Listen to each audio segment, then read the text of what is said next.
मंत्रिमंडल के मेरे वरिष्ठ सहयोगी श्रीमान Rajnath Singh ji, Hardeep Singh Puri ji, Ajay Bhatt ji, Kaushal Kishore ji, chief of defence staff general Bipin Rawat ji, तीनों सेनाओं के प्रमुख, वरिष्ठ अधिकारीगण, अन्य महानुभाव, देवियों और सज्जनों, आजादी के 75वें वर्ष में आज हम देश की राजधानी को नए भारत की आवश्यकताओं और आकांक्षाओं के अनुसार विकसित करने की तरफ एक महत्वपूर्ण कदम बढ़ा रहे हैं। ये नया डिफेंस ऑफिस कॉम्प्लेक्स हमारी सेनाओं के कामकाज को अधिक सुविधाजनक, अधिक प्रभावी बनाने के प्रयासों को और सशक्त करने वाला है। इन नई सुविधाओं के लिए डिफेंस से जुड़े सभी साथियों को मैं बहुत बहुत बधाई देता हूं। साथियों, आप सभी परिचित हैं कि अभी तक डिफेंस से जुड़ा हमारा कामकाज दूसरे विश्व युद्ध के दौरान बनाए गए हटबैंड से ही चल रहा था। ऐसे हटबैंड्स जिनको उस समय घोड़ों के अस्तबल और बैरकों से संबंधित जरूरतों के अनुसार बनाया गया था। आजादी के बाद के दशकों में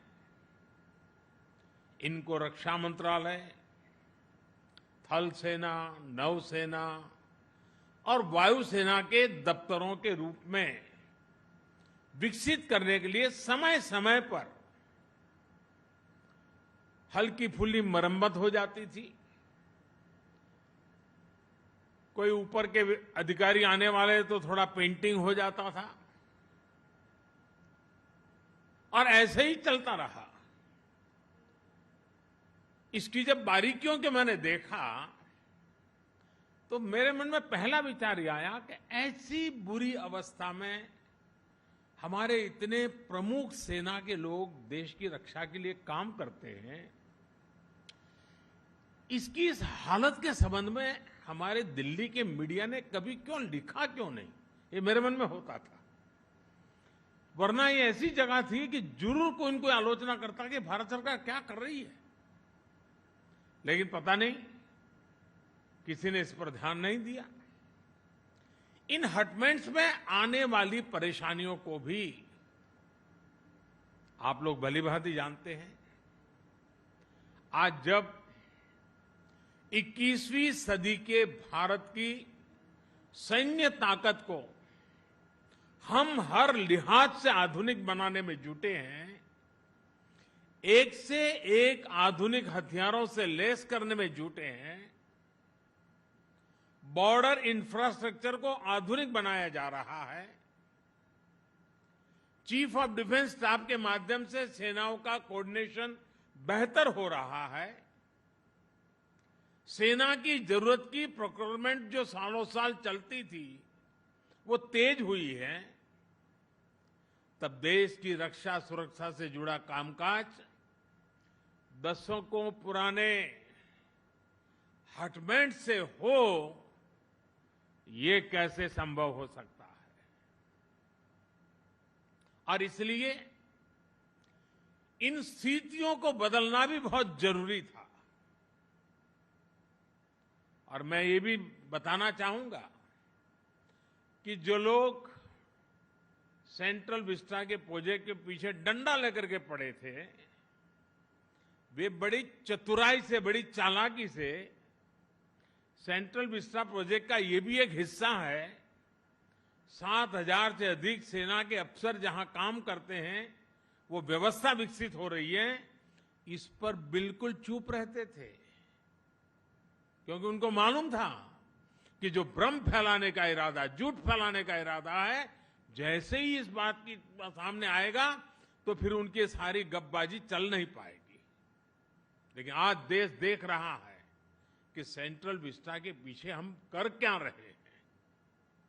अब देखिए, अब केजी मार्ग और अफ्रीका एवेन्यू में बने ये आधुनिक ऑफिस राष्ट्र की सुरक्षा से जुड़े हर काम को प्रभावी रूप से चलाने में बहुत मदद करेंगे।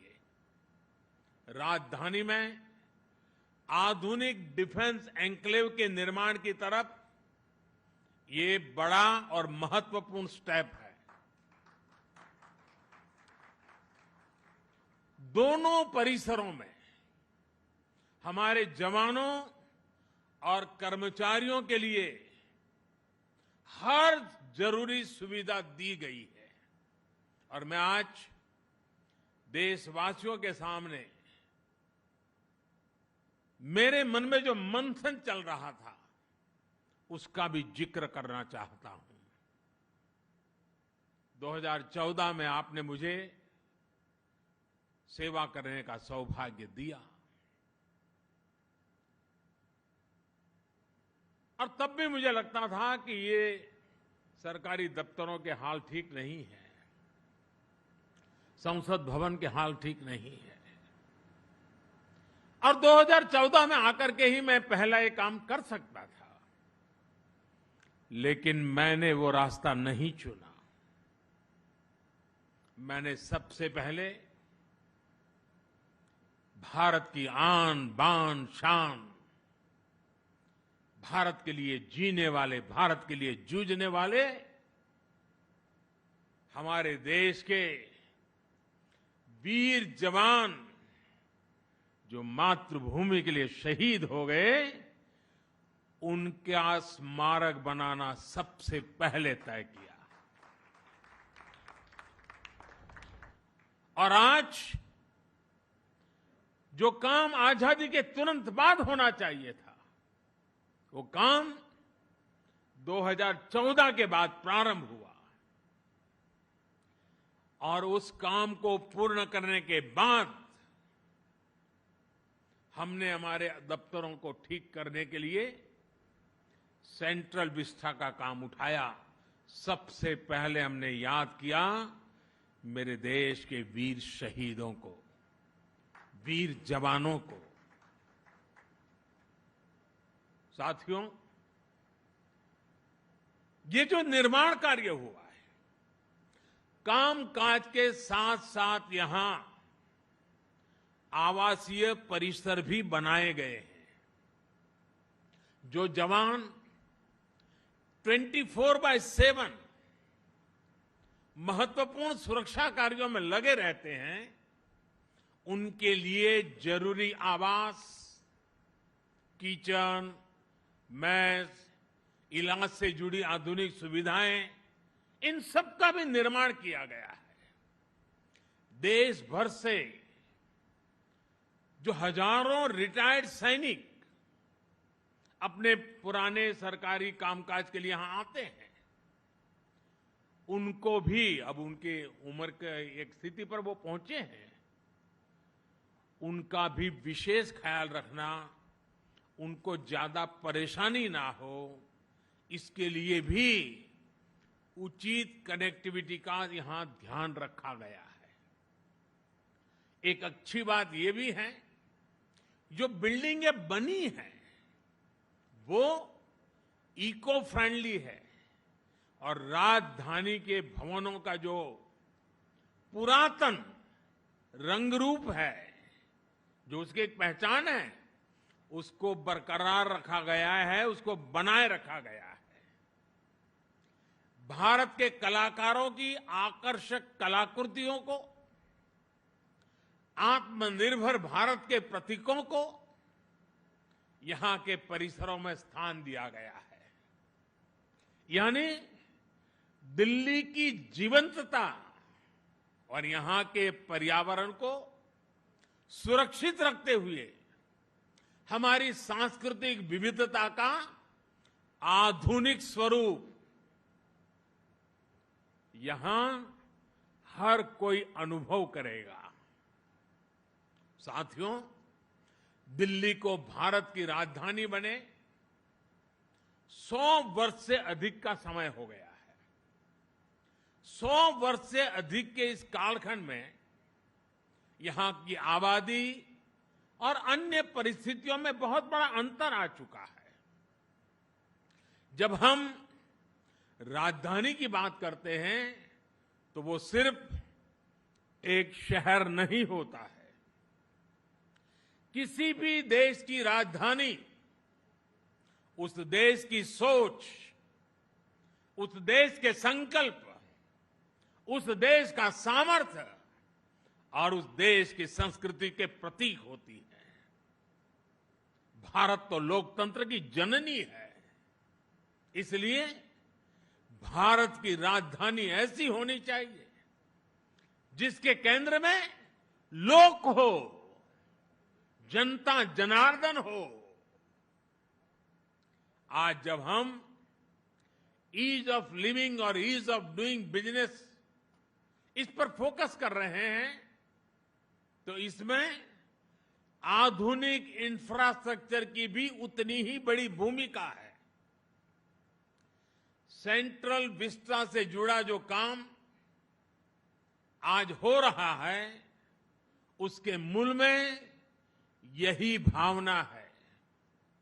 इसका विस्तार हमें आज शुरू हुई सेंट्रल विस्टा से जुड़ी वेबसाइट्स में भी दिखता है।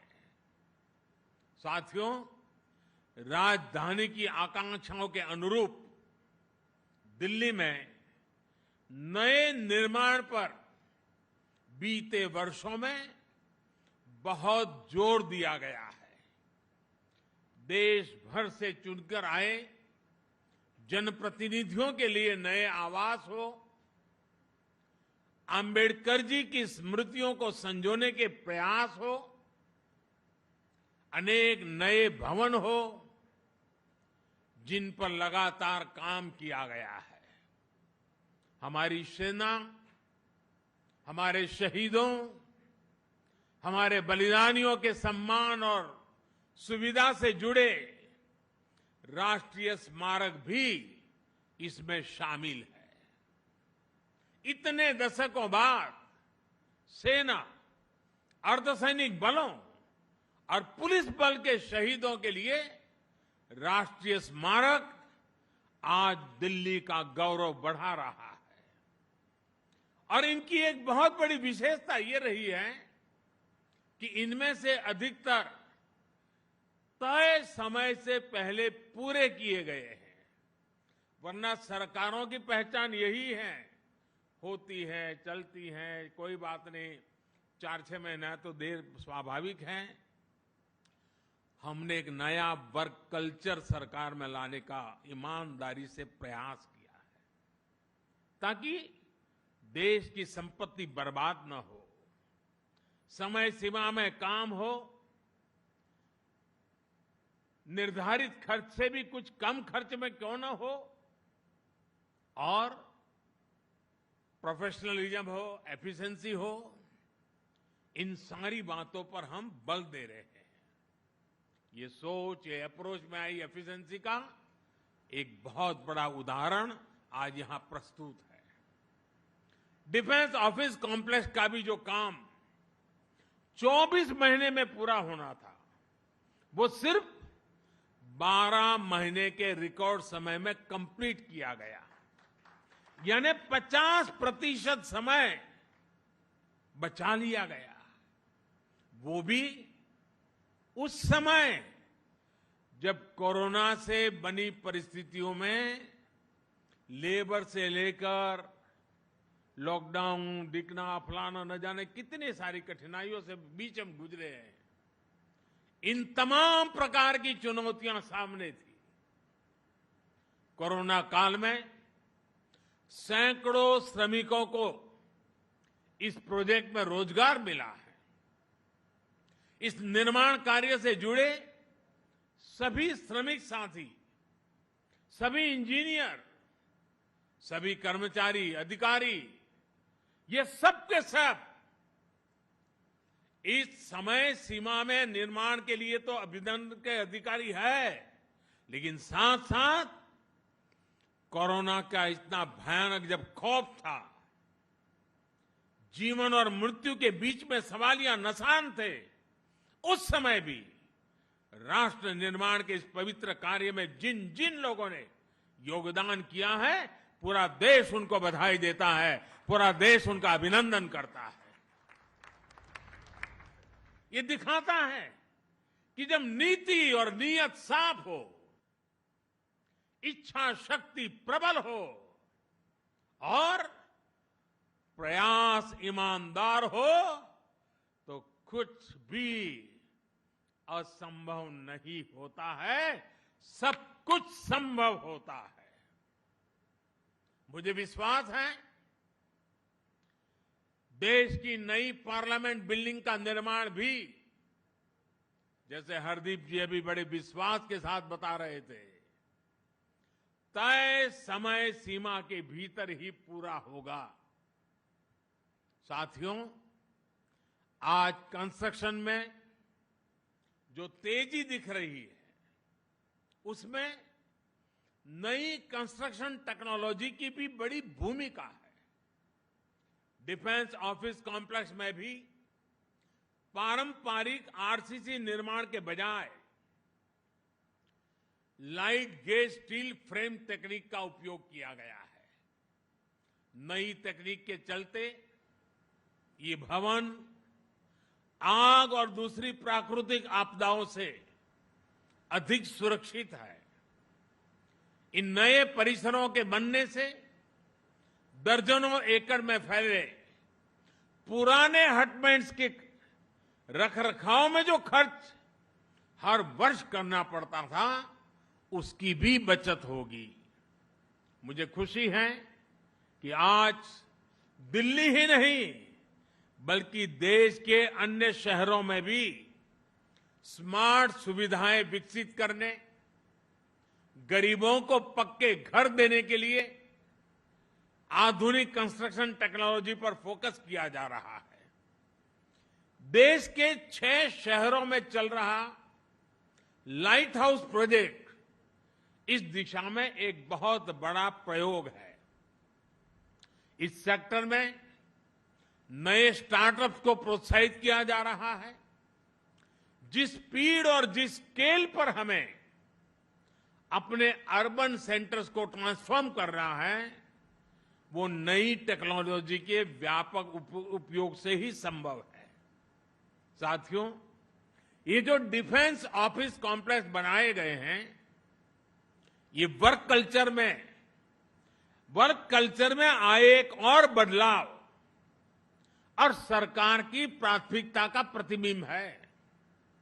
ये प्राथमिकता है उपलब्ध लैंड का सदुपयोग, और सिर्फ लैंड ही नहीं, हमारा ये विश्वास है और हमारा प्रयास है कि हमारे जो भी रिसोर्सेज हैं, हमारी जो भी प्राकृतिक संपदाएं हैं, उसका ऑप्टिमम यूटिलाइजेशन होना चाहिए।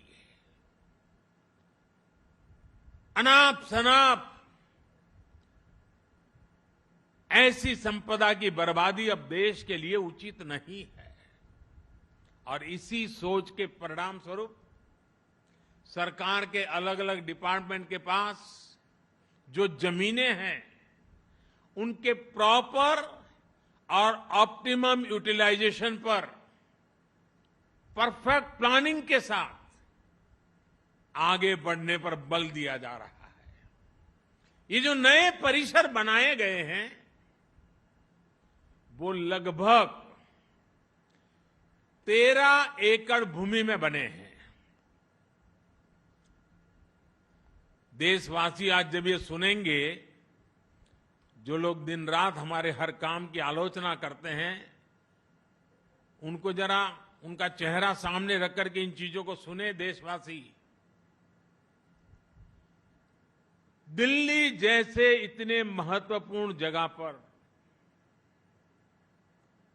62 एकड़ भूमि में, राजधानी के अंदर 62 एकड़ भूमि में, इतनी विशाल जगह पर ये जो हटमेंस बने हुए थे, उसको वहां से हमने शिफ्ट किया और उत्तम प्रकार की आधुनिक व्यवस्था सिर्फ 13 एकड़ भूमि में, 13 एकड़ भूमि में निर्माण हो गई।